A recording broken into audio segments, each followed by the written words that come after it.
entrance to make you on stage. No. It also features as narrator Academy Award-winning actor Morgan Freeman.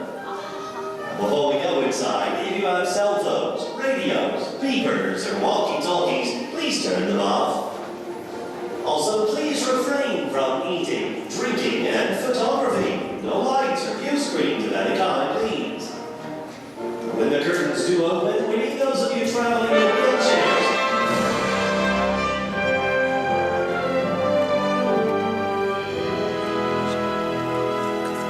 We hold these truths to be self-evident. That all men are created equal. That they are endowed by their Creator with certain inalienable rights. That among these are life, liberty, and the pursuit of happiness. Almost 250 years ago in Philadelphia, a dream, it was an astounding revolutionary dream, that we, the people, should choose our own leaders, that they should be one of us.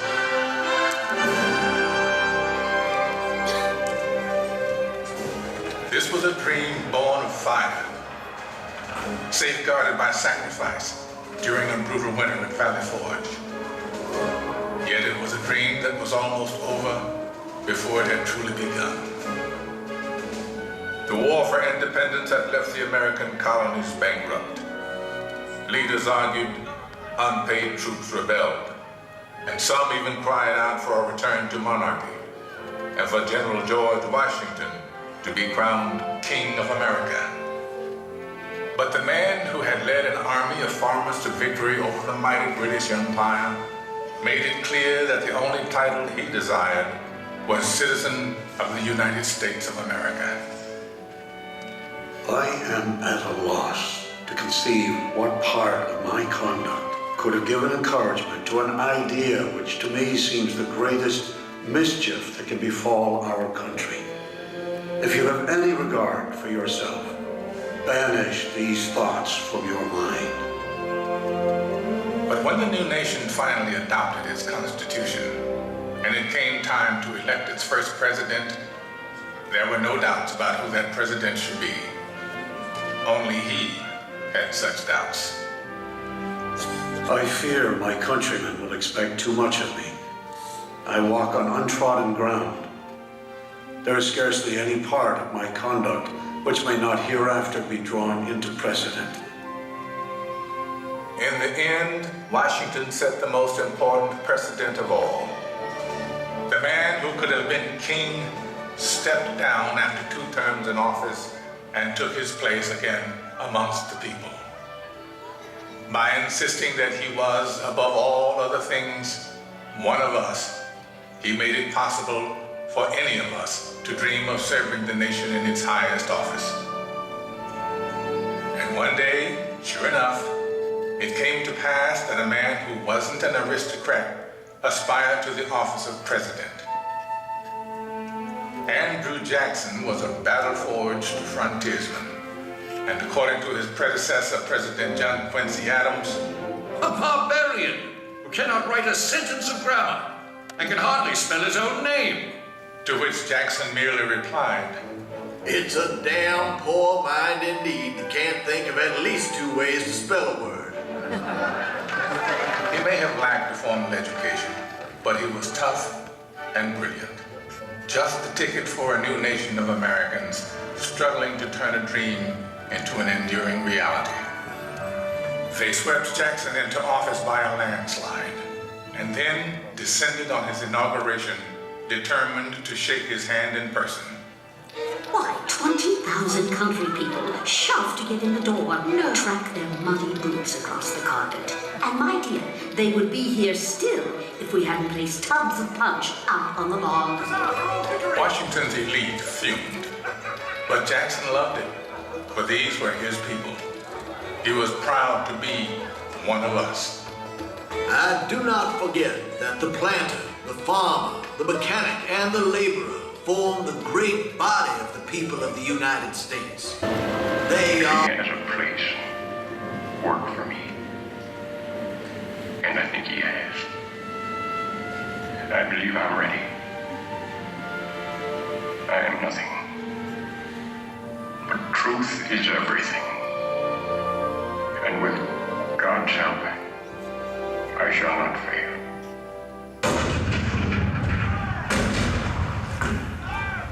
April 12, 1861, Fort Sumter. The cannon spoke for war, bitter, violent, and devastating.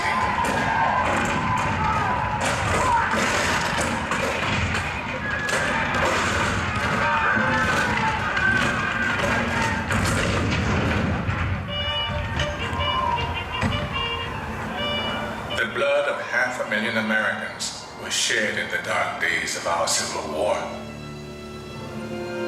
But as the sun rose on a cold November day in 1863, thousands of Americans gathered on the battlefield in Gettysburg to hear President Abraham Lincoln give meaning to our sacrifice.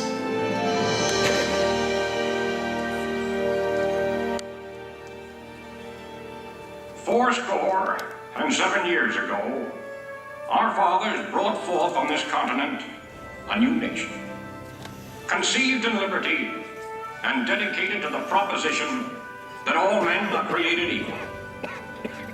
Now we are engaged in a great civil war, testing whether that nation or any nation so conceived and so dedicated can long endure. We are met on a great battlefield of that war.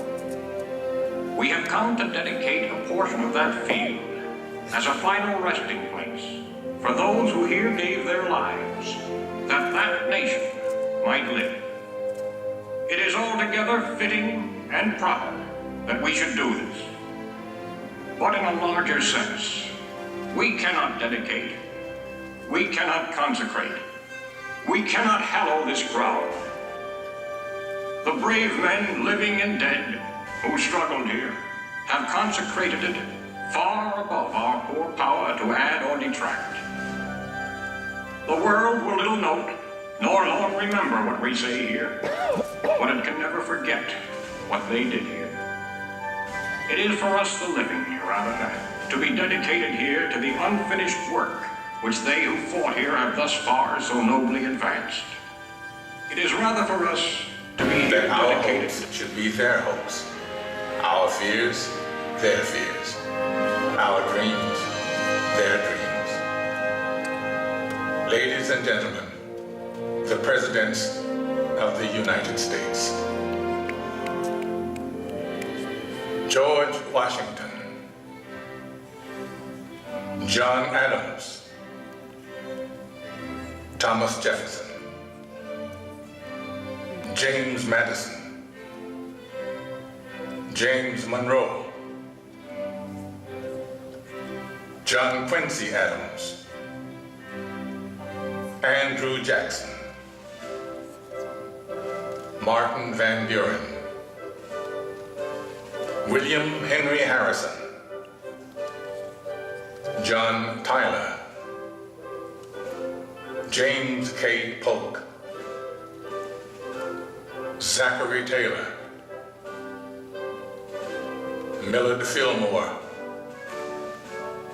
Franklin Pierce, James Buchanan, Abraham Lincoln, Andrew Johnson, Ulysses S. Grant, Rutherford B. Hayes, James A. Garfield, Chester A. Arthur, Grover Cleveland, Benjamin Harrison, William McKinley, Theodore Roosevelt, William Howard Taft, Woodrow Wilson, Warren G. Harding, Calvin Coolidge, Herbert Hoover, Franklin D. Roosevelt, Harry S. Truman, Dwight D. Eisenhower, John F. Kennedy, Lyndon B. Johnson, Richard M. Nixon, Gerald R. Ford, Jimmy Carter, Ronald Reagan, George Bush, Bill Clinton, George W. Bush. And now we come to the present, a present that is rooted in our past. For all of Liberty's leaders have one thing in common, one trust they all accepted. My fellow citizens, no event could have filled me with greater anxieties than that notification on the 14th day of April, 1789, that you had selected me to lead our nation. But it was with the confidence of my fellow citizens that I took an oath. 35 simple words that have been repeated by every American president throughout history. As long as that oath is taken and solemnly fulfilled, the American dream will endure. I, Barack Hussein Obama, do solemnly swear that I will faithfully execute the office of President of the United States and will, to the best of my ability, preserve, protect, and defend the Constitution of the United States, so help me God. Ladies and gentlemen, President Barack Obama. The American dream is as old as our founding, but as timeless as our hopes. It is reborn every day in the heart of every child who wakes up in a land of limitless possibilities. In a country where we the people means all the people. We may come from different places and believe different things, but what makes us American is a shared spirit, a spirit of courage and determination, of kindness and generosity. It is a spirit grounded in the wisdom of the generations that have gone before us, but open to the unimagined discoveries and possibilities on the horizon that lies ahead. Let us enjoy it, cherish it, defend it, and pass it on to our children as the bright and beautiful blessing it is. This enduring American dream.